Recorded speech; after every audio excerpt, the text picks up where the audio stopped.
Hello everyone and welcome to Chapter 2 and Module 2. I thought I'd take a few minutes to brief you on some of the highlights of our readings in Chapter 2.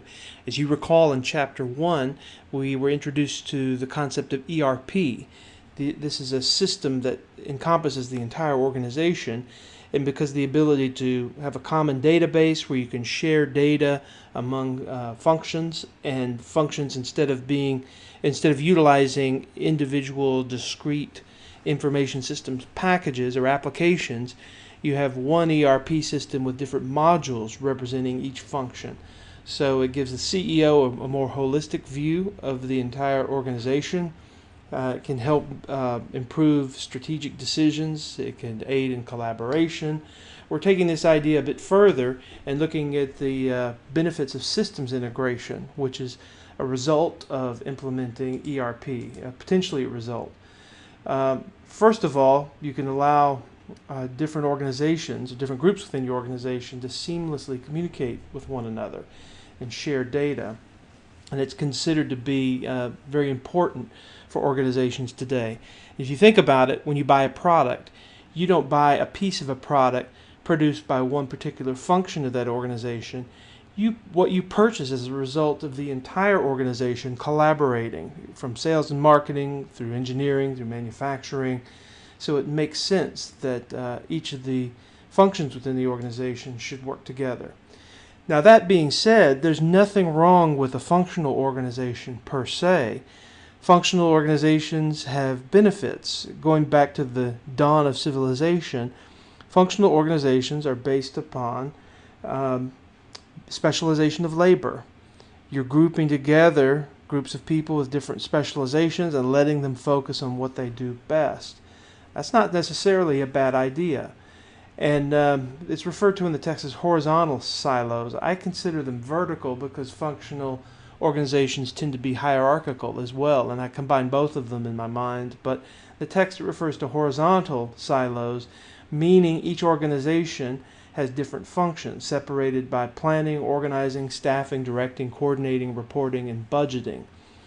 And this leads to classification of organizations by departments. Now, traditionally not a bad idea because you're grouping together people and allowing them to do what they do best.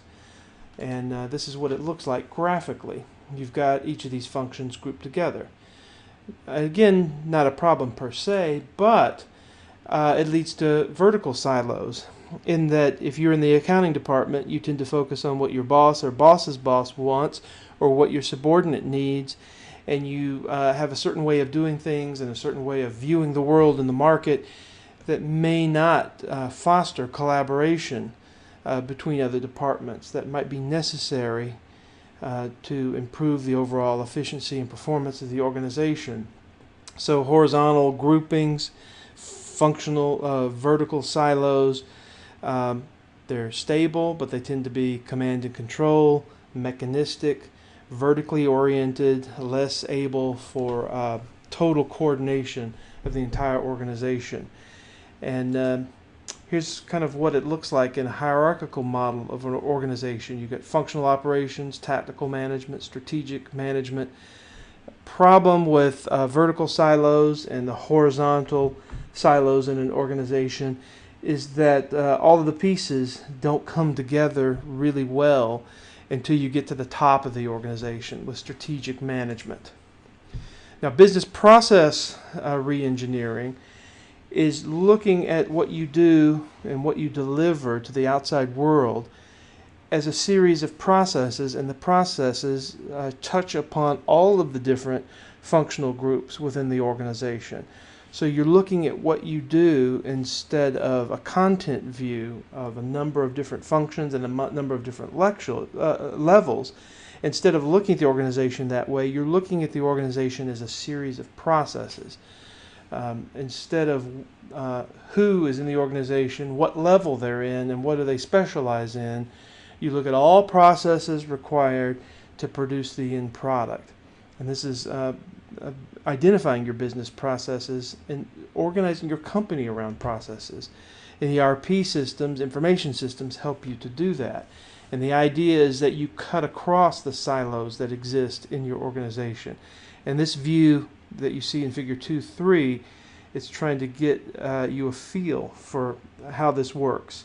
Let's look at the process, and let's not pay so much attention as to exactly what level or what department or what function it may touch upon, just the fact that each of these steps in the process must happen for us to deliver.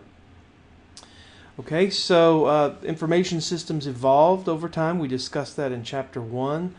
And as they evolved, from the early days of each group having their own application, the information systems that they used tend to evolve into information silos that reflected the departmental and hierarchical silos. So you had information bottlenecks within your organization. And this is kind of what it looks like. In Figure 2.4, you see all these information bubbles, that's individual departments having access to their information, but the information didn't seem to flow well. And this view you see here does not seem to facilitate well the process view of an organization. If pieces of information are required at each process step, and processes need to happen in order for deliverables to the outside world to happen, you have to think about how you can facilitate the flow of information between the different groups. So information systems architectures have evolved to try to support that. You've got web-based systems, which are nice because you've got a common interface, the web browser. Everyone has access to it. So any type of tool or technology that anyone in your organization has access to is a natural horizontal structure. Horizontal in that it cuts across the different silos in your organization. Okay. Now it's understood that every group within your overall organization is going to need unique information, but there's no reason why that information should not be accessed necessarily by another department. Therefore, you've got to think of information systems architectures. To what degree are you going to allow information sharing? Now, there's ethical issues as well. You could share information across all departments, but you got to think about levels, and you also have to think about confidentiality. For example, you don't necessarily want someone on the factory floor being able to look up personnel files. So you have to think about what type of architecture you want to use. They're centralized, decentralized, distributed. And then you can categorize your information systems both by functional and hierarchical models. From infrastructure support up to strategic support, the type of systems that are going to be used, and the people supported. And type of systems used really informs you as to what type of information it will generate and what type is needed. For example, executive support systems, executives deal with ambiguous information, unstructured decisions, where down toward the lower levels of the organization you have more routine and more structured decisions. Okay, when you integrate systems, you think of both logical and physical view of the information system. Physical meaning the actual equipment, hardware and software that supports it, and the actual physical connections need to be in place. And logical is enabling different levels and different functions within the organization to access the system and the information and data within it. Now, integration of information systems sounds all good, and it generally is, but there are some limitations. It does cost to have an fully integrated system. You may also have interdepartmental conflicts due to the sharing of information. The return on investment is difficult to pin down.